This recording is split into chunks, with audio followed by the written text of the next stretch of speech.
Before we get into the podcast episode, I just want to remind you that this conversation, so anything I share or my guests share, is really just designed to inform and educate, get you thinking about your own health. It's not designed to diagnose, treat, prevent, or cure any disease, and in particular, any thyroid disease. If as a result of this conversation, you want to get something checked out, please do that with your own health professional. That's where you should be getting your individualized medical advice from. Having said that, I really hope you enjoy this conversation and that it really helps support and encourage you on your thyroid journey. Well, welcome everybody to episode 134 of the Let's Talk Thyroid podcast. We've got a fresh interview today, or everyone's fresh, but this one is a topic we haven't covered before with a professional we haven't had before, so I'm really quite excited about this conversation. I'm going to be talking with Dr. Nayan Patel, who is a pharmacist, all about perimenopause, menopause, how that impacts on thyroid issues, HRT, all the different kind of options that we have available to us in this stage of life. And so we haven't really covered that, and certainly not from a pharmacological point of view. So looking forward to getting into that. And so welcome, Dr. Patel. Oh, thanks for having me today. I appreciate the time. Yeah, and so I know you talk about lots of different things, Dr. Patel, but can you just give us a short kind of introduction as to who you are and what you're passionate about? Oh, absolutely. So my passion has always been in finding solutions, i.e. could be pharmaceuticals. In my past life, I was an engineer. I wanted to conquer the space. And that was every young kid when they grew up, I said, what do you want to do? I said, I want to go to outer space. I said, why? It's because there's nobody there. And so quickly realized that the passion is to be geared towards something that is more fruitful, and so I drew my passion towards pharmacy. And like everything else, as you are a graduate from a pharmacy school, you realize that the institution has a plan for you, and they don't listen to you. And they didn't listen to me that I want to help the people with the medication needs. Instead, they told me, well, no, we are going to give you the medication that you need to give to the patients, and you're going to manage the people's problems for the rest of their lives. You're not going to solve any problems. And so I said, okay, that's kind of a scary deal that I had to make with the pharmaceutical companies. But anyways, I broke the path and dove into customized medication, and the field I chose was endocrine system, dealing with hormone replacement therapy, both the gonadal hormones, pituitary hormones, hypothalamic hormones, different ways of looking at the whole endocrine system and see if I can make an impact on my patients' lives. And so I've spent countless years in trying to figure out solutions and see how can I make the routine simpler, because nobody wants complexity in life anymore. And so my job is to figure out what's the simple thing I can do on a daily basis, which is absolutely, I don't want to think about it, just do it. And I don't have to worry about it for the rest of my life. So that's what my journey has begun. For 25 years later today, I'm still practicing pharmacist. I still have a compounding pharmacy, and I see patients not a regular basis, because most of my clients are doctors. And I teach doctors on how to basically manage people's plans. Right. Well, look, I'm married to an engineer, so I understand the wanting to solve problem thing. That's very much that. Yes, I see a problem, got to fix it, find a different solution. So I can see how that translates then into what you're saying, into pharmacy and finding better solutions for patients and simpler solutions. I love that. And so when we're talking about, before we kind of get into all of the HRT things, I was just wanting to touch base, because again, we haven't really covered this in detail on the show, and perhaps I was saying to you before, perhaps this is a whole nother conversation, but given a lot of women around the world are on thyroid medication, and there's lots of different kinds of thyroid medications, although you've kind of got your very stock standard levothyroxine is your base level. What, in terms of, I suppose, looking for different solutions in terms of medication, when we're talking specifically thyroid medication, can you kind of talk us through perhaps some of the other options for thyroid medication, or some of the things that you've come across that you've seen work well for patients, or just your thoughts around that topic? Absolutely. So, you know what, when it comes to thyroid medication, our body only makes a couple of thyroids. levothyroxine, levothyronine, T4, T3 is what body produces abundantly. It responds to something from the pituitary called TSH, which is thyroid stimulating hormone. It responds to that particular hormones, and the Mm-hmm. body responds to that by producing thyroid based on what our body's needs are going to be. And then the T4, which is the most abundantly found in the human body, will convert into T3 to make it active form. And that's what gets inside your cells and does all the job for us. And if you have excess of the T3, the T4 will convert into reverse T3, which is inactive form of thyroid. And then 4 goes down to T2 and out the system. There's a way the body buffers every single thing so that nothing gets into excess and nothing just lingers around in your body for long periods of time with Mm-hmm. no place to go. So the body has the systems built into where it responds to stimulus, body produces a hormone, converts into active form. If you have even enough of the active form, converts into reverse T3, which is an inactive form, and just gets rid of it either way. So that's Mm-hmm. sort of the mechanism the body is working off of it. The thyroid gland is right in your throat. It's a very, very small gland, and it's very receptive, or could be very destructive when it gets exposed to radiation. And as you can imagine, in this world, the amount of radiation we have today is at all-time high. And if you think about it, if that is true, then literally more than half the world's population should have some thyroid challenges in terms of overproduction, Mm. underproductions, overactive, underactive, not doing the right thing for us. And we see that in the medical practice all the time. As the number of people having thyroid disorders, either too much or too little, either way, we have an issue to deal with it on a regular basis. Mm. Yeah, and so I mean, I know the standard medication is just the T4 replacement, which then obviously requires your body to convert it into T3.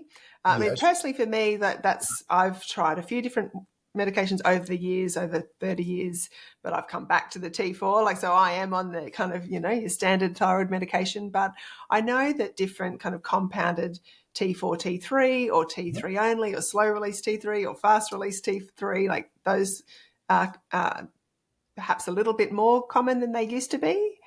Do you find, is that? Then there are some other medication, which is a porcine thyroid, Oh, which is yes. Yeah. armor, which is a certain concentration. It's like 3.3 is to 1 ratio of T4 to T3, which is the ratio for pigs, but not for humans, right? Uh-huh. Humans are more like a 4 to 1 type of a ratio as to how Mm-hmm. much thyroid we have in our body, 4 parts of T4 to 1 part of T3. It probably has to do with stress levels are so high that in the stress, our body doesn't convert from T4 to T3. We've got more stress than a pig. Is that what you're saying? Well, the pig, by the time the pig figure out that it's going to get butchered, it's too late. The Yeah. stress is Yeah. high. So, but yeah, the thing is, when it comes to thyroid medications, yes, your standard choices you have for the T4, but then there's T4, T3 combinations available commercially called Thyrolar. There's another product named like that. Then you have Armour Thyroid, which is a porcine thyroid, which for a few years ago was kind of pulled off the market because they couldn't control the content of iodine inside the thyroid medication. Ah, okay. And so Hmm. FDA pulled it off the shelf. They had to stabilize those molecules again and basically make them available again for the first time. And so that was a few years ago. So now there's no issues like that. Then there are some nature thyroid. There's products available where it's a combination of both T4, T3 combination in the particular ratio, which is 3.3 is to 1 ratio, which is more mimicking, again, porcine thyroid, not human thyroid. But Hmm. so there are multiple choices of drugs available commercially already ready for us. And then Okay. what you mentioned again is compound version, which is a T3 combination, because everybody's nutrition and the stress levels are different. Exposure to radiation is different, right? I fly almost on a weekly basis somewhere in this aluminum chute across the globe, and my stress levels are different than somebody who's sitting home and not traveling at all. And so their needs are going to be different for everybody. So the question is, which is the right option for me? I just want to make sure people understand The thyroid has a very, very low therapeutic index. What does that mean? That Yeah. means that this medication works at a very, very narrow range. So Mm. if you take a product and if it works for you and you got your completely balanced off, don't change the medicine Hmm. because it's on sale or somebody says, oh, it's a generic available. No. If something works for you, you should not change the brand, you should not change the product, and you should not change anything about it other than taking the same medication over and over again. Because Yeah. slight variation can throw a thyroid off the chart completely. So Yeah, that's really helpful. I know here in Australia, and I'm not sure if it's the same in the States, but in the last sort of couple of years, they're really kind of pushing in terms of the just Roxine as the brand is the levothyroxine. I've taken for forever the one that goes in the fridge. There's now one that doesn't need to go in the fridge that's shelf stable. And the pharmacists here are really pushing that. If you ask for the refrigerated one, you've often got to fight for it a bit. And they're like, it's the same, it's the same. It's like, well, how can it be the same when one needs to be kept in the fridge and one doesn't need that? You can't tell me they're the same. And so I think that sort of fits with what you're saying is that don't vary, or if you're going to vary, expect it's not going to have the same result. It could potentially work you around exactly. it. Anecdotally, that's happened. I haven't tried the non-refrigerated one, and if that one works for you, great. But if I've heard a lot of people say that they've kind of not been, in a sense, given a lot of choice, or they haven't thought it would make that much difference because they've been told it's the same, but yet it's really mucked them around with their thyroid hormone levels. So that's really helpful information. Yeah, absolutely. And the one in the United States, we always have the non-refrigerated version of the T4 only. Okay. We never had the refrigerated version Ah, ever okay. available for the last 25 plus years that I've been practicing. Almost 30 years. I've never seen one refrigerated form of thyroid in levothyroxine. Ah, interesting. There was a T4 T3 combination available that Hmm. used to be in the refrigerator, but that's been pulled off the market years and years ago as well. So all the thyroids that we have today available in the United States is everything is non-refrigerated, Uh-huh. pretty stable, and we don't have to worry about the therapeutic outcomes with those products. Yeah. And is there much customized, that sort of customized, individually compounded thyroid hormone? Are you seeing that much? So this is what we do. We do Mm. in my pharmacy, I think I have probably have close to 300 to 400 different strengths of T3 Oh, combination. wow. Oh, my gosh, that's a lot. It is insane because everybody's needs are different, right? Based on Mm. your lifestyle, your behavior, your where you live, what kind of air you breathe, right? What kind of diet you have. If you have a lot of fish in your diet, have a lot of radioactive materials in your diet. I know nobody wants to eat radioactive materials, but you know what? It's the choices you make. And so if that's the case, is your thyroid needs are going to be different all the time. Hmm. And so, based on that, we're not married to a fixed ratio, 4-to-1 ratio. We can make whatever concentration we want. And the doctors in the United States go crazy on me. They're very adjusting, so fine tuning them out to Mm. making sure that there's no excess medication being prescribed. They just want to prescribe them what they give. Other thing is that for T4, T3, for the conversion from T4 to T, your body needs to have enough magnesium, selenium, zinc, iodine, all these different minerals and elements. The conversion makes it easier. And so either you can take a multivitamin to do so, have a proper diet. But what we have done is we have used those elements and put inside the capsules with the thyroid to begin with. Okay. So, Yeah. it's not enough to do a full replacement of all those minerals, but it Hmm. just helps you enough for the T4 to T3 conversion. Okay. Yeah. Which is often where people get stuck, isn't it? Is in the body Yeah. actually making that conversion. And And so the you find, yeah, sorry, you go, Dr. Patel. and the biggest issue for the conversion is more than nutrients is your stress level. Hmm. So it's your cortisol. So let me just point this out, the hierarchy, because this is where I want people to understand that part. Hmm. That if you look at the whole endocrine system as a pyramid, Hmm. the bottom 40% of the total solution is your stress management, cortisol management. This is where the bulk of the problem is, Hmm. right? And most people say, well, I can manage stress because I cannot live my spouses. I cannot quit my job. I live in this environment. I cannot change the environment. I cannot change anything that I would like to change because that's what's stressing me. So they think they have no control over that part. So we can go over that if you want to, but that's the 40% of the problem. Okay. The Yep. next 30% of the problem is insulin, diet. So your diet and your stress is 70% of the total problem right there. Yeah, that's a lot, isn't it?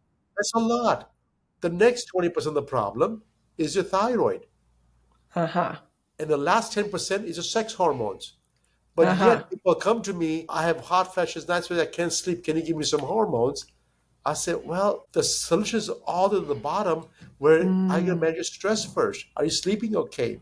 What's the sleep pattern looks like? What do you eat? Oh, I eat very healthy. And I look at the healthy diet. I said, oh my God, you should be eating literally 80% of the stuff that you put in. No, you can't eat any of this stuff, right? If interesting. there's a label on the food, what it has inside, that's a wrong food. It's processed because real Yeah. food has no labels. Have you seen a label on a banana? No, Yeah. never. Yeah. Because you don't have to put down what's in the banana. It's already there, Mm, right? And yeah. so if there's a label on the food, it's not real food. We can't eat that Mm, stuff. But that's what the issue is going to be. So, anyways, I just want people to understand that yes, as much important the thyroid is, there's two more things more important than thyroid itself, which mm. is stress management and diet. Yeah, yeah. It's so interesting. It doesn't really matter who I talk to on what topic on this show. I'd say 99% of the time stress comes up as a really core issue. So my listeners are should be used to at least knowing, being at least on the radar that stress is really important to learn how to manage. And I don't buy that you've got no control over your stress. I Of course not. understand there are some things that can be difficult to control that may take time to work through, but I don't buy that you've got no control. I think that's a You have to make a conscious decision that this is what I want to change. If yeah. you say I want to change, you can change anything in life. Yeah. Yeah. And some of them might be hard decisions, like to change a Yes. job or to leave a toxic relationship or to get some, counseling and support to work through some trauma. Like all those things can be difficult, but Yes. not impossible. Yeah. That's right. Yeah. So, well, that's probably a nice segue into the tiny little tip of the sex hormones. But maybe before we get to that, given you've said that is only, 10%, and everything else is at the bottom, just so that we know where you're coming from when we're talking about stress and then dealing with, insulin. Like I've sort of been seeing a lot about insulin lately. I've personally done a lot on understanding my blood sugar and all of that over the last probably couple of years. But that the more I hear about insulin, it seems to be a really key hormone. But while we're talking about that, talk about that 70% for a little bit. Like, what are your kind of core principles, or when you say it's about stress and diet, like what do you recommend in that part before we get to managing the little tiny bits that give us, yeah. Absolutely. When it comes to stress management, now Mm-hmm. this let me just very clear. This we're talking about cortisol stress management, endocrine stress Okay. management. There's something called oxidative stress as well, and we can Mm-hmm. deal. I can briefly go over that as well. But let's talk Mm-hmm. about the stress management itself. When it comes to cortisol management, there's I usually recommend them about 15 things to do. Okay. Uh, Wow. Okay. All right. Maybe give us a couple. We don't need 15. And it's not like you can only do one of the 15. No, you should do as many things as possible. Listening Mm-hmm. to music, humming, right? Just the humming sound itself will create a vagal tone. The Ah, vagal nerve get activated and basically calms your brain down. okay. Deep breathing, yoga, meditation, cold plunging, or hydrotherapy is what we call them.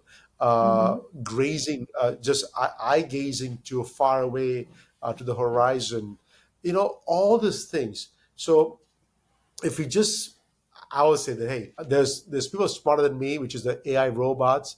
If we just put in your AI robot, stress reducing elements, non-pharmacological or non-medicated, you'll get a list of 15 things. Okay. Yep. And I just want you to incorporate that in your daily life. And I can Mm-hmm. tell you a few things that I do so that way you know what I'm doing. Mm-hmm. So every morning I will practice meditation. I Mm-hmm. will close my eyes, and the way I meditate, I see everything I do is two first. I never do one thing at a time. I always do two things. In my meditation, I'm thinking about gratitudes. So I'm not thinking about nothing else, which is meditation. But then I'm also, when my mind wanders way too much, so I think about things that I'm thankful for today. So every Mm-hmm. morning I'll spend about 15 minutes, and I will talk about, in my mind, what am I thankful for today? Three Mm. things. Like tomorrow morning, I can assure you, you'll be in my thoughts tomorrow, right? So That's very kind. Yeah.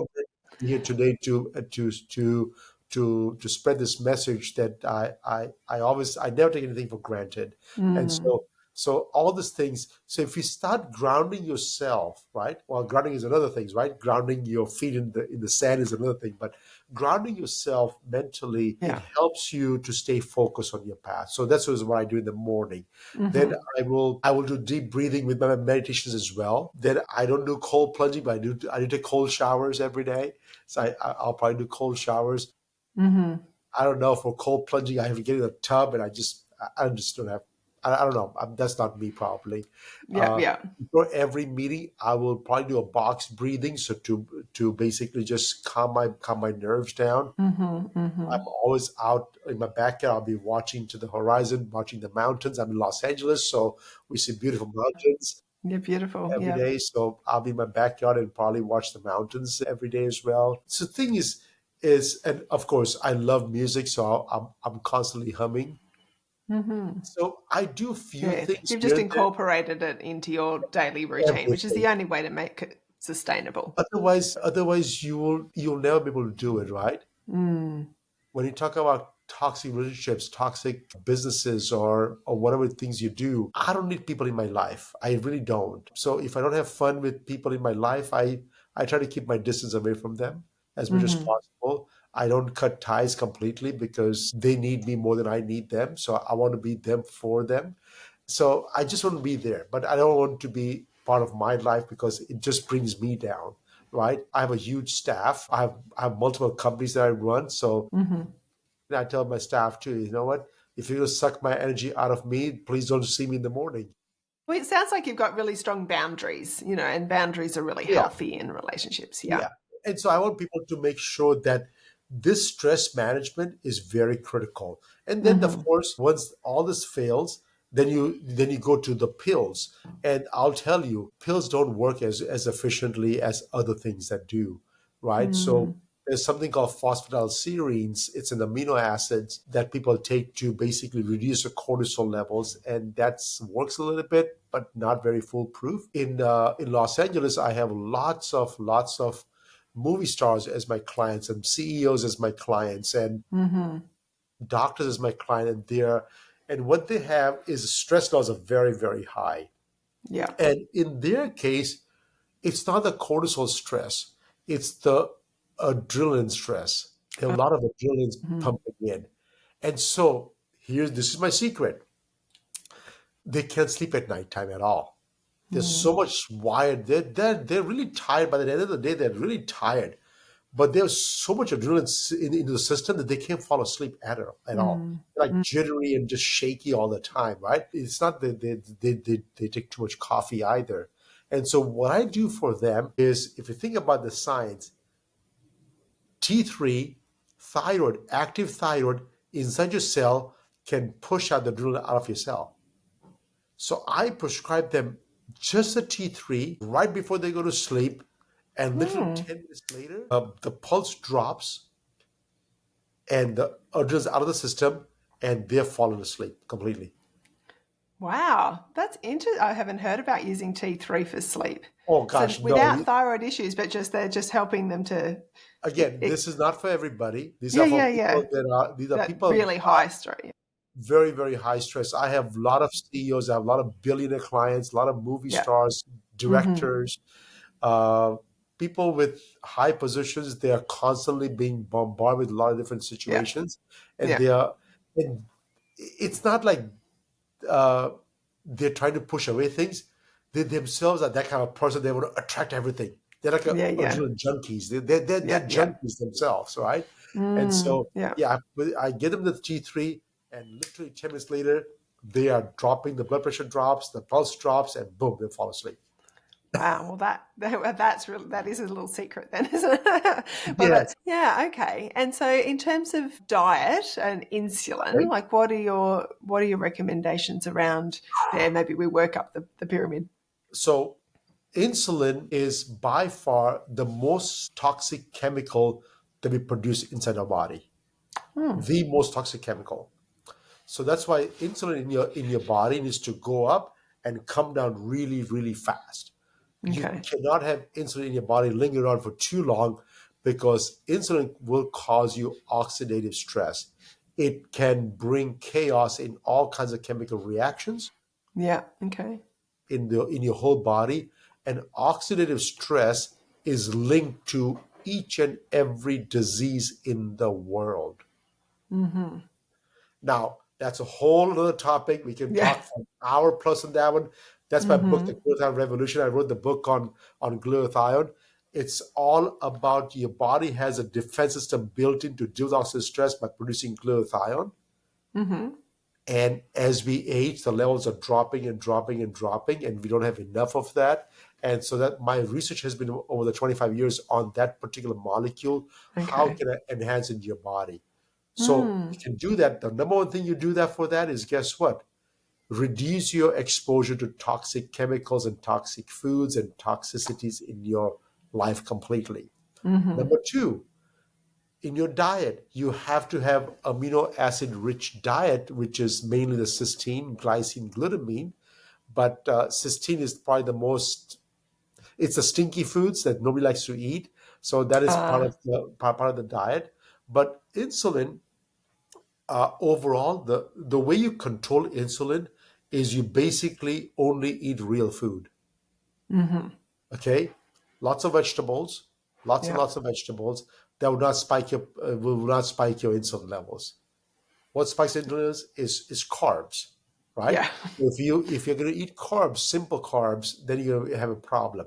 Yeah. If you eat complex carbs, that's okay, but complex carbs, combine them with the fat, and guess what? The glycemic index will drop. Uh-huh. So the Okay. insulin doesn't spike. So if Yeah. you're gonna eat a potato, make sure there's enough butter or ghee or something on there, so to dampen the conversion Uh-huh. from a starch to sugar immediately, right? Mm-hmm. Yeah. Yeah. If you're gonna drink coffee or tea, I don't drink. I don't eat any sugars whatsoever. Yeah. In my coffee, I don't drink coffee either. But if I do drink coffee or tea, which is maybe once a week, one cup, I'll Mm-hmm. put a monk fruit extract in there. Now, monk fruit is not sugar, but it is sweet Mm-hmm. enough to get your taste buds so you feel good about it. Yeah. It will spike the insulin level a little bit, but not too high like a sugar would do it. Okay. Right. So that's a So good sweetener if you it's a need good a little bit. sweetener. Xylitol is good, but xylitol is you can take too much of it, and it will not get sweet enough. Stevia is another one. Stevia, I'm not Yeah. a big fan of stevia because Yeah. it I don't like the alters taste the of taste. stevia. Yeah. The taste is altered. Yeah. Even the monk fruit, the taste will be altered a little bit too. So I've gone myself beyond the stage of everything has to taste good to I'm only going to eat what's right for my body. Yeah. Like even so, this is my thing. I drink water probably about 3 or 4 bottles of these ones per day. Yeah. That's, So yeah. yeah, so Yeah. 3 to 4 liters a day is all I drink is water. And if I Mm-hmm. drink that much water, there's no space for any juices or teas or coffees or whatever. Yeah. Yeah. Yeah. You're too busy going to the toilet to get up to any with them, Yeah, but yeah. exactly. And you gotta keep your kidneys all flushed out and all nice and clean at all times. So that's Yeah. what it is. So there's no magic behind controlling insulin other than everybody knows what to do. The Mm. question is, do you have the habits?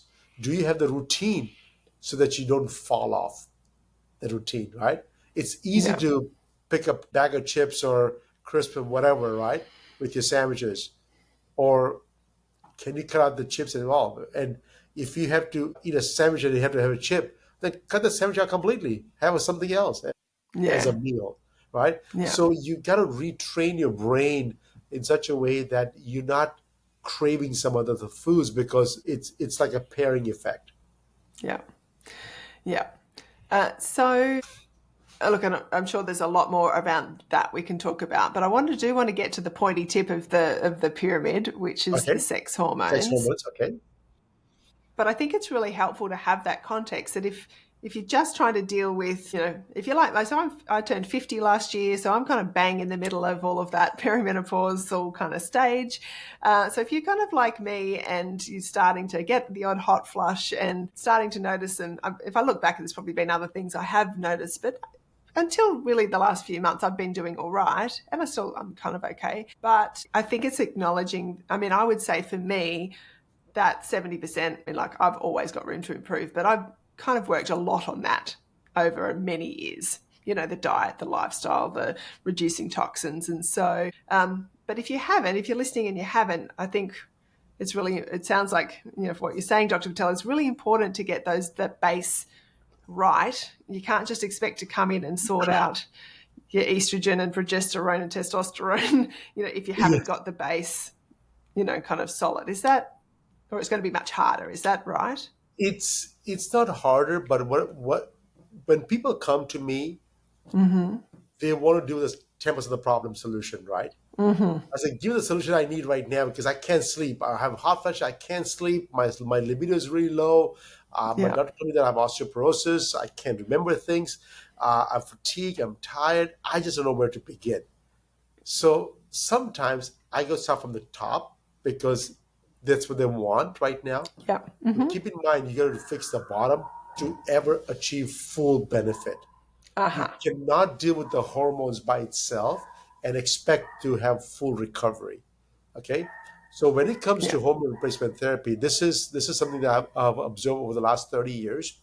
Is that as people? Well, first of all, let me just tell you one thing. In 30,000 years, our human genome hasn't even changed 0.2%. Right. Okay, that means our needs and our hormone regulations haven't changed for 30,000 years. Mm-hmm. Okay, Yeah. cavemen back then, cavewomen, whatever they did, and they're today's people, modern day people living in high society. The hormone hasn't changed. Our physiology hasn't Yeah. changed. Yeah. The only thing that has changed is the environment. And that's how Mm. I'm stressing so much on the environment first, because Yeah. that has a major impact on your hormone cycles more than anything else. Mm. Okay. Yeah. But now that Okay. my point is clear, crystal clear, let's go Yep. back to the hormones. Okay. Okay. When it comes Yep. to the hormones, it starts at a very early age, right? Mm-hmm.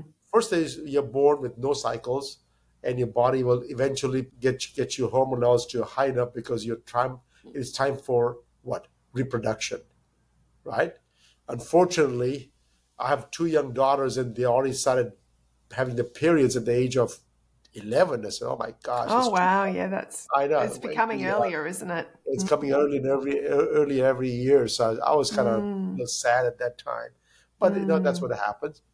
So what happens is that at the first time they had the first period, is there is an imbalance in the hormone levels. Mm-hmm. I call this as a turbulence time, and some of the body will adjust to it and make it fixer, and then you can go on without having any adjustments for long periods of time, maybe during your college years or your early marriage years in the late 20s, early 30s. Mm-hmm. There may be some PMS type symptoms and PMDD type symptoms, and then eventually it goes into perimenopause, which is the hormone cycles are kind of getting more erratic, and then eventually there's no more cycles and you go to menopause. Mm-hmm. The time that we're talking about is between the first of the period and the last of the period, right? Okay. PMS, PMDD, perimenopause, that's all the same things. Mm-hmm. All this time frame is what we're saying is that the body is trying to procreate, Okay. trying to Yep. produce babies. So the Mm-hmm. hormones are going up and down every single month in the hope they get pregnant. If you do get pregnant, the level never drops. The level just keeps on rising, rising, rising to maintain the pregnancy. Once the baby comes in, the level will drop again and back again. The same cycles up and down again for the whole Mm-hmm. time. Mm-hmm. So when you're cycling up and down the whole time, really, you cannot address all the hormones. So when I do my treatments, I don't care if it's a 10-year-old girl, 11-year-old girl, or a 50-year-old woman that is still cycling. My thing is when I treat these people, I only adjust one hormone. Okay. And then I allow the brain, the pituitary, to adjust the rest for me. Interesting. Okay. So I only adjust progesterone because Uh-huh. progesterone has no toxicity, has very little side effects. There's no problems with it. It's completely safe. I can give you even if you're pregnant. So it's a very safe hormone to give. And Mm-hmm. so I adjust my hormone needs based on one hormone. Okay. Okay. Mm-hmm. So once I balance the progesterone, the brain will remember, say, okay, this is how the hormone cycles work. And if I get the balance on, let's say at the age of 25 or under, 3 months later, I can take the progesterone away, and the brain, the pituitary remembers how Right. much to produce. And then you Okay. are off the medication. You don't need any more medication again, right? Yeah. Three Yeah. months, 6 months, maybe a year, and then the body will remember what to do, and you're off the hormones. Yeah. The same lady at the age of 30, 35 comes around. Mm-hmm. It's very hard to get them balanced off and the body to remember that part. So I can Uh-huh. get them balanced, but it's very hard for the body to remember that all the time. Mhm. And Okay. so they may be stuck in the progesterone only treatment for a little bit longer periods of time until they hit menopause. Yeah. Once they hit menopause, all the hormones are no longer produced by ovaries. They're Mm-hmm. all produced by the adrenal glands, which is there to manage your stress. Ah, So think about okay. it. At the age of 50, 55, when you go into menopause, here you have a job, you have working, you're doing things, Yeah. and you're trying to manage your stress levels. Mm-hmm. And the adrenal glands, who's supposed to manage your stress levels, is now given a second job to produce all the hormones. So it's So an under now pressure. it cannot produce enough hormones. It cannot manage stress.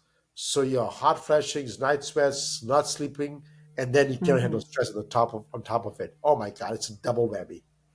And that's what the most of the people feel initially when they first go into menopause or the last couple of years into perimenopause. This is what's Mm-hmm. exactly what's happening.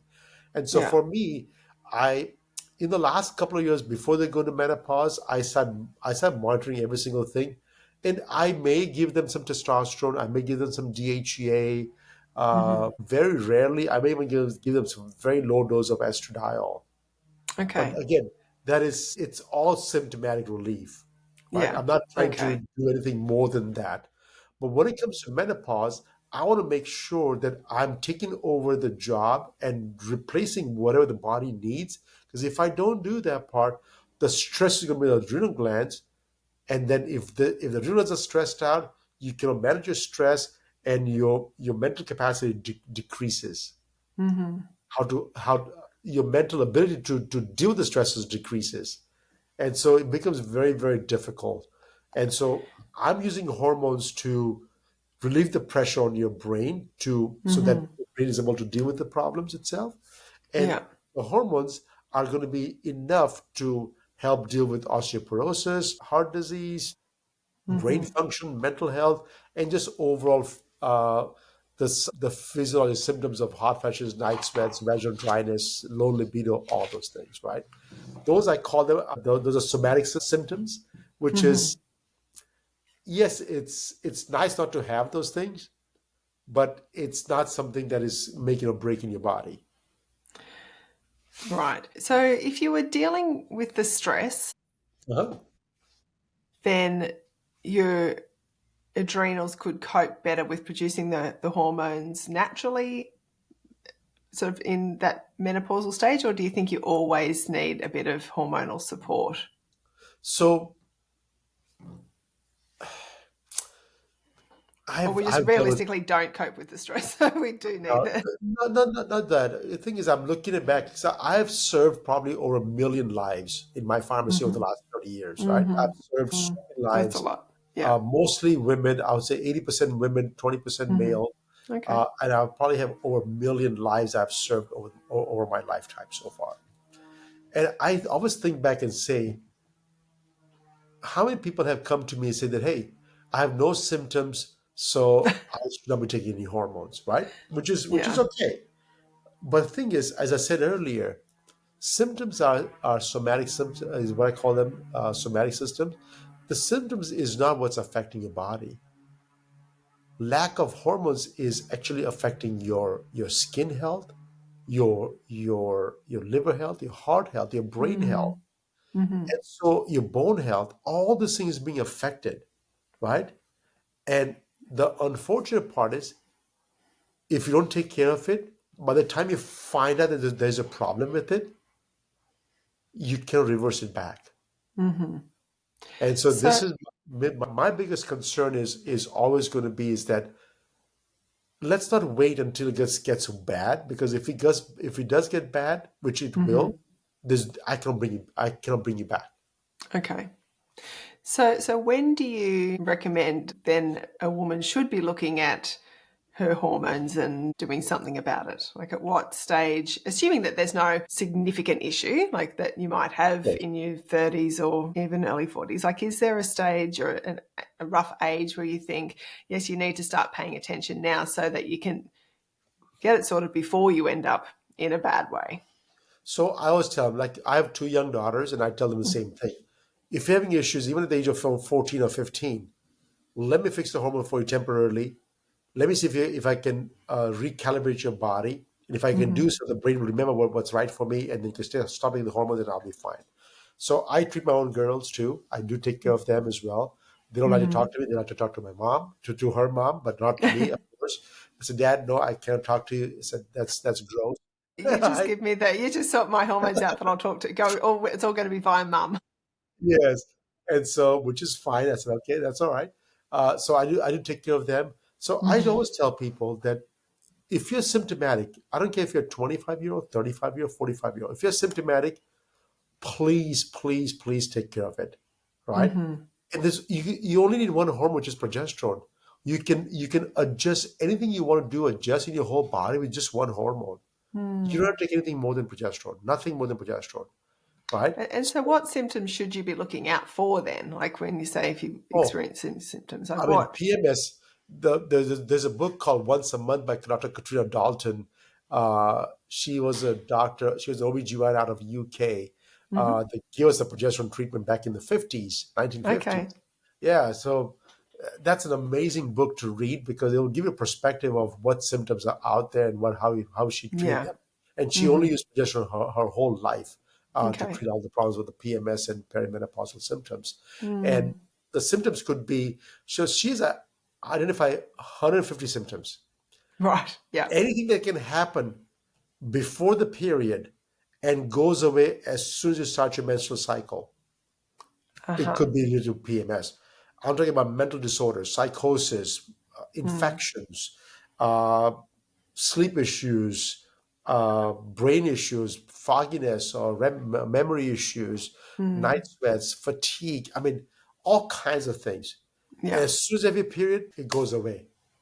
That's PMS. We Yeah. can Okay. take care of that. But again, so most of the people that start the first problem, the first onset of the problem happens after the first childbirth. Uh huh.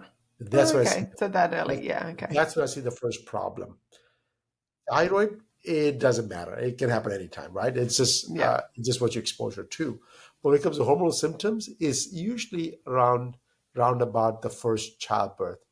If they have abused alcohol and cigarettes, it will be happening much earlier than that as well. Hmm. So if you don't drink Okay. alcohol, if you don't smoke cigarettes, then at least you'll be able to postpone the problems until the first childbirth. If a childbirth was normal and it was great, there's a very good chance you can have no problem, Okay. right? And then you can go to the second childbirth and the third. By the, Hmm. by the third, I have yet to find any lady that have come to us with the normal hormone levels. Usually, the Interesting. second Okay. childbirth is already happening, Okay. because the needs for hormones are getting up there. The stress level is increasing, right? Hmm. Both financial stress, the baby stress, taking care of Mm. kids is it's not easy. Most guys are not involved in the life, anyways, and so that becomes even harder for the ladies to deal with it.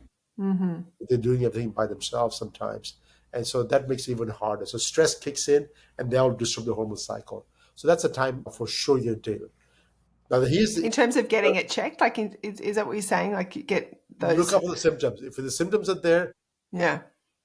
other treatments. So in So US, it's should test your progesterone levels? so. You know what? I've done so many tests and I've done saliva tests, urine tests, blood tests. I've done every single test that you can think of doing. Mm-hmm. And test is doesn't tell you what you're feeling. If you tell me Yeah. that I have hot flashes and your test shows that you have normal levels, Mm-hmm. I don't care. I'm hot flashes. I don't care what the test says, right? And so Mm-hmm. test is not the indicator of what your body is. Uh-huh. So Yep. I would suggest don't test, make a log of all the symptoms and see Mm-hmm. where the symptoms are coming in and follow the patterns.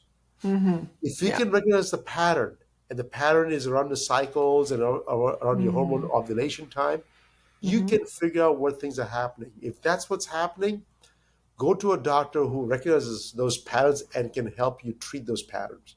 Once you Yeah. can treat this done correctly, it will break the pattern. Symptoms are gone.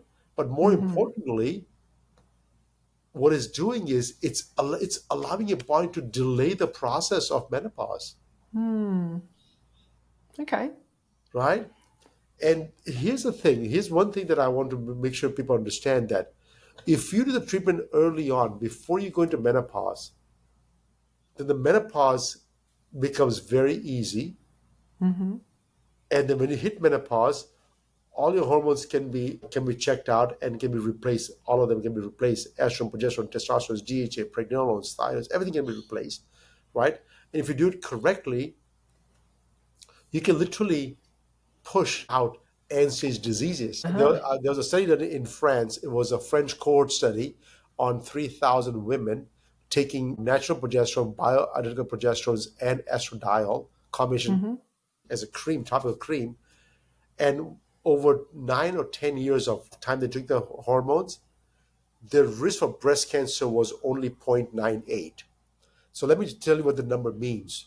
If Mm-hmm. you're an 18-year-old girl with no risk for breast cancer, your risk for breast cancer is about 1.18. Okay. The highest risk for any women in their life is at the age of 45. The risk Okay. of breast cancer is 1.8. Mm-hmm. And then the risk drops again after 45. It drops again and starts creeping up again after the age of 70. And by 80, it reaches about 1.8 again. Okay. The women that took hormones for 10 years, the risk was only 0.98, Right. lower than an Lower than the 18-year-old average. girl with Yeah, no right. risk for breast cancer. So Wow. what that tells me is that doing the right treatment, a balanced form of hormones, Mm-hmm. it's absolutely a must. My wife's 52, Mm-hmm. and as you can imagine, I've been taking care of her for 26 years Yeah. with the hormone replacement therapy. We have three beautiful kids, and since I met her, she's been on the hormone replacement therapy with me for all these years, and Okay. hasn't gone to menopause yet, but it's still there. But I still take care of hormones every single month. And so what does that look like in terms of, like, are there different kinds of hormones to take? Like, herbal supports part of that? Like, how does, like, No, yeah, so how does all that work? herbs are not hormones. Like for Yeah. example, if you're telling me that hey, I'm diabetic, but I'm going to instead of taking insulin, I'm going to take some herbs. No, no, it doesn't work that way. Mm-hmm. Hormones are something that is part of an endocrine system, right? Let's not play around with the herbs because they really does not replace what your body's missing. Mm-hmm. You may get some response out of it, Mm-hmm. right? But the response is not positive or negative. It could be something different, right? And Right. we don't. I don't care about that one. When I do about hormone replacement therapy, I'm actually replacing the actual hormone the body produces, not Okay. a synthetic Yep. form. Our body Yep. produces estradiol, estriol, estrone, testosterone, DHEA, pregnenolones, progesterones. Replace those back, exact Okay. same one, right? Mm-hmm. Like you take a levothyroxine, our body produces levothyroxine and levothyroxine. We produce both of them. So you take those. At the same time, why can't you take a pig thyroid? Because it's not produced by humans, right? Yeah. I'd rather take T3 combinations or T4 by itself and the body adjusts it on its own. I'm okay with that too. So Okay. when it comes to replacement for the hormones, you have to replace with exactly what a body produces and nothing besides that. Okay. And so, how do you, I mean, I suppose that's where you got to go to your doctor and then they're going to prescribe a certain, whatever they're going to prescribe. Exactly. And the Yeah. hormones, I mean, they come in different dosage form, right? There are patches available, pills, injections, all kinds of things. But keep in mind that not all hormones are identical either, because some of the hormones that are produced in the laboratory, to make it soluble, they have to make into a different dosage. They have to make it into like a different salt form. Like instead of having estradiol to make injectable, they make it estradiol valerate, which is an ester of estrogens, so it can dissolve in the oils. That actually is not what a body produces, right? And so it will linger in your body for what, 14, 15 days, versus estradiol can only stay in the body for 12 hours. So get in, get the job done, and get out. Okay. That's the kind of hormones I want, right? Yeah. I'll take it daily, I'll take it when I need, get the job done, and then get out of the body. So is it something then that you need to have, like, obviously you're a compounding pharmacist, so is this something that is best individually dealt with on an individual basis, or It and doesn't having have to something be. specially? It doesn't have to be.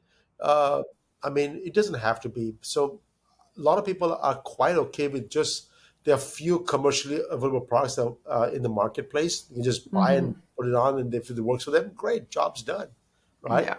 But then there are a few people that needs customization because just a lifestyle, right? As I said Yeah. earlier, I have a lot of clients that they don't even know what time zone they're in.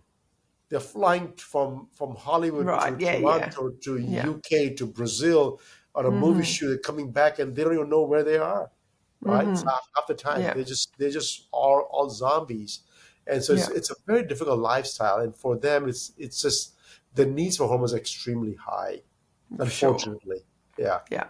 Yeah. And do you think, Dr. Patel, I mean, I know our medical systems are quite different, the Yes. US and the Australian medical systems are quite different, but I think I mean, from talking to lots of different people, there are some similarities in that your average general, I mean, we call them general practitioner or, general medical doctor that you go to see at your local clinic doesn't always have their head around, certainly thyroid health. We get a lot of No. feedback that most doctors have no idea really about, other than just take your pill, that's all you can do, and aren't open to the different kinds of thyroid medications even.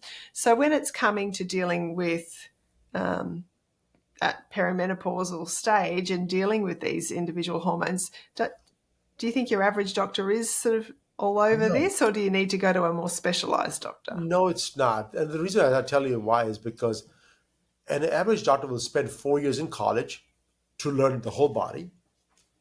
Then they'll do 2 years of residency to learn about specific part, and then they will go for 2 years of postgraduate to specialize in something very specific into a surgery or something like that.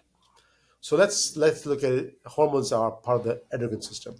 Yeah. So they say, okay, I went 4 years of college, and now I'm going to do 2 years of specializing or residency in endocrinology. Yeah. If you think about endocrinology, what's the number one thing they learn? They're only learning the extremes. They're learning if you're diabetic, how to deal with it. If you have Addison's or Graves' disease, that means you have too much or too little of something, I'll deal with it. Yeah. But if you're sort of normal, don't waste my time. I got no time for you because you should be okay. So just Yeah. your Yeah. You're diet, not do interesting exercise, enough. Yeah. Yeah. not juicy enough, not juicy enough. So it's not just your Australia or United States or anywhere in the, it's everywhere in the world the same exact problem. Exactly the same problem. So the key is we have to find doctors that have gone through some postgraduate training, have specialized themselves into hormone replacement, or age management or integrative medicines and things like that, and interview them and say, hey, what's your expertise lies, what have you done, how many patients have you treated, and ask questions. That's what I do in the United States all the time. Yeah. And like it or not, it's very hard to find people. And over here in the US over the last 5 years, something has come out very, very nice for us is that now there's something called telehealth. Yeah, that's right. COVID. That's a good thing that came out of COVID That's the here, best thing at about it, least. because Yeah. now I can have a doctor in New York City seeing a patient in Mm. Los Angeles, Yeah. right? Yeah. It's so much better now. So now you don't have to Mm. now you don't have to travel anymore. You can see the patients over the Zoom, over the call, and get your services done. And so Yeah. that's the best part that happened to us as well. And so take advantage of that. Yeah. So it's a bit like looking for a good thyroid doctor. Like, when you're dealing with those, other hormones, it's really, you've got to shop around. You've got to find the right person. Don't just assume that whoever you're going to get at your 24/7 medical center is going to be able to help you. Yeah. Unfortunate, but the thing is, they are good. There are some great endocrinologists that will deal with the thyroid medication. Uh, Okay. and so don't just poo-poo them and not these are the ones. So Mm. no, I want to go with somebody who specializes in this. There may be some good ones out there. They have done this work and they understand their part. So I'll Mm-hmm. definitely give them a chance first, because they have the education, they have the knowing about and beyond. If something really goes bad, you want somebody who knows about and beyond just taking care of you in your small area. What if something Yeah. goes really bad? Then they Yeah. should be, yeah. Sorry, that was my dog. Just must be someone at the door. Sorry, I was like, oh, That's keep me okay. fright. That's um, okay, so progesterone is the key, the one to look at yes. replacing, because that then will help the body to um, adjust the other hormones. It will Um, counterbalance the hormones. Yes. and so, is there? I mean, I think about myself. I I certainly haven't been on anything up until this point, so I was sort of just starting to kind of look at those things. So it's interesting when you're saying, like, really probably from post babies, there should have been a little bit closer You do. management. So I think, oh, that's And interesting. so Well, too late for that for me now, but it's about, well, what, we've got to start, and I'm aware, obviously, got to start looking at that, and I am working on that with my doctor, and I've got, not actually taking progesterone yet. So yeah, so this has been a really interesting conversation, given me personally some things to think about. I'm wondering, in terms of just overlaying someone who, hey, say, has Hashimoto's, that underactive thyroid, is mm. there any considerations when we're dealing then with the sex hormones that we have to be aware that's a little bit different, because we are managing thyroid hormone issues as well? So for the sex hormones are mainly for sex hormones. SHBG will be measures for sex hormones. For thyroid, we have also thyroid binding globulins, TBGs. So we have that as well that we have to work with as well. So you brought up a point about Hashimoto's. That's a whole different Yeah, story. yeah, Okay. yeah. Because Hashimoto's could be virus induced, could be Mm-hmm. toxicity induced. But what it is that basically there's an autoimmune component in Hashimoto's that is attacking on thyroid. Yeah. So I have a fair amount of clientele for Hashimoto's, Mm-hmm. because they're coming to me on the integrated medicine side with the glutathione product that we have. Uh-huh. Okay. They take Right. the glutathione for the oxidative stress, and Mm-hmm. the Hashimoto's gets better for them all of a sudden. Yeah. I Okay. have Yes. countless people that come to me and say, "Hey, my thyroid antibodies have dropped dramatically." I said, Oh, "Great. that's good. Yeah, so reduce your thyroid medication. That's it. Mm-hmm. And so in that sense, it's a pleasant surprise. And so what we are Mm. seeing is that your body's own defense system is glutathione. If we can enhance that, it will actually help detoxify your liver with heavy metals and toxic chemicals. And by doing Mm-hmm. so, it can also detoxify your thyroid. Okay. When it Your does actual that, thyroid gland, of is the what you extra mean? thyroid gland. Yeah. Okay. If we All can, right. if we can Yep. do that, if we can do that part, there's a very good chance that your TPOs or the antibodies can come down to close to zero. Wow. Okay. And if that happens, I have not have anybody yet taken off the thyroid medication completely, but Mm-hmm. I have endless people that have reduced the medication down to bare minimum because now they don't need that much medication anymore. Yeah, that's great. Yeah, that's great. So that's where the glutathione can come in. But in terms of then like your hormone replacement therapy, is there anything in that stage when you're taking that you need to be aware with thyroid medication, or there's no kind of extra cautions or anything like There's that? no extra cautions Yeah, other than the okay. fact that you have to do it all the time.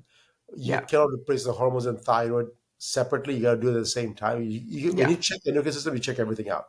Check the cholesterol, check the heart, check your sex hormones, your insulin, your cortisols, your thyroid, everything, and Hmm. try to put a plan together that can address all these different issues at the same time. Yeah.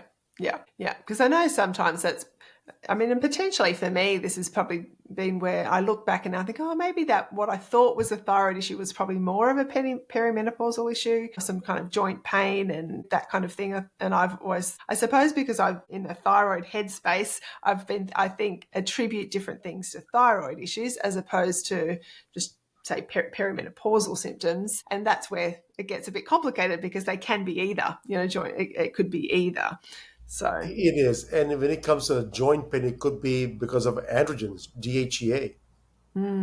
It could be from inflammation coming from exposure to chemicals, and for that you have glutathione. So there's so many different things you can do. So you cannot look at the symptom, and if you do not know what the cause of symptom is, try to treat with something product, right? yeah. And so I always look at back. I said, any symptoms I get, I go back to basics. What's the number one thing I do? Make sure I reduce my exposure to toxic chemicals and pollution, things like that. Two, Hmm. make sure my diet is full of vegetables and proteins that our body needs to consume. No chemicals, no pesticides, no fertilizers, as much organic as possible, right? Yeah.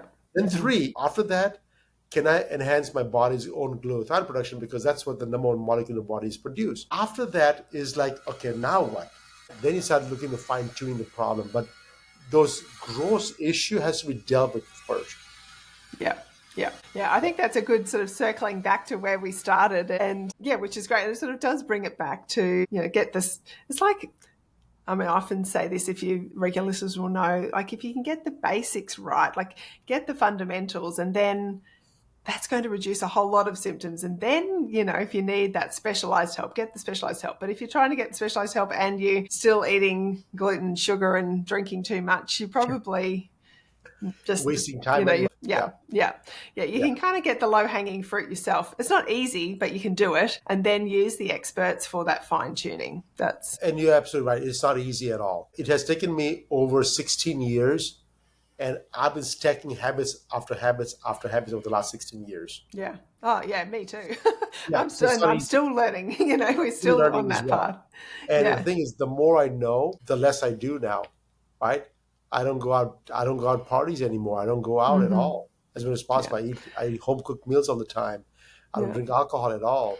And so things like that. I have. You do things what's right for your body, but it's a stacking, right? It's you have Yeah. to stack it over the years. If you expect to change everything in one day, it's not long lasting. Make Yeah. small changes on a regular basis and stick to it. Put it part of the morning routine or the evening routine, and make a routine out of everything. And if you do so, yeah, you can have a very long, healthy life. Is what I'm hoping for everybody. Yeah, excellent. Well, thank you, Dr. Patel. Thank you I know we've kind of covered quite a lot of different topics within the last hour. Yes, So I really thank you for that breadth of experience and expertise that you've shared with us and your generosity of your time. So I know, just tell us what the name of your book is, and like if people were wanting to kind of connect with you, absolutely. yeah, So tell us a bit about that. the book is called The Glutathione Revolution, Mm-hmm. and it's available everywhere. You can just get it in Australia as well. Not a big deal. Yep. Yep. I have a couple of websites. For the Mm-hmm. pharmacy, if you have any information about pharmacy, my company pharmacy is Central Drugs, and the website is centraldrugsrx.com. It's Mm-hmm. CENTRALDRUGSRX.com. Mm-hmm. But if you have more information about my longevity protocols and my age management and all those things, it's Oro Wellness. It's AURO Wellness, UELLNESS.com. You get the Excellent. book over there, and you can get more. I have newsletters coming out every week and things like that. My passion is education, and I want to make sure that people get educated. Yeah, excellent.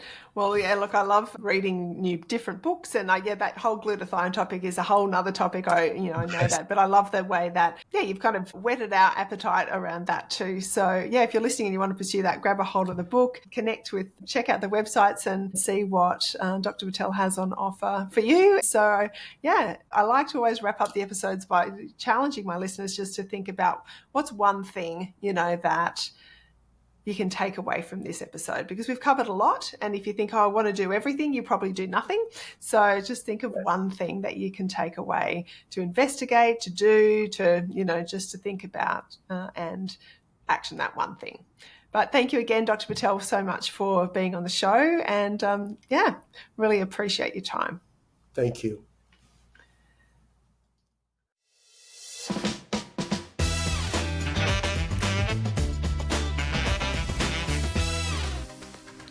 Thank you so much for listening to this episode of Let's Talk Thyroid.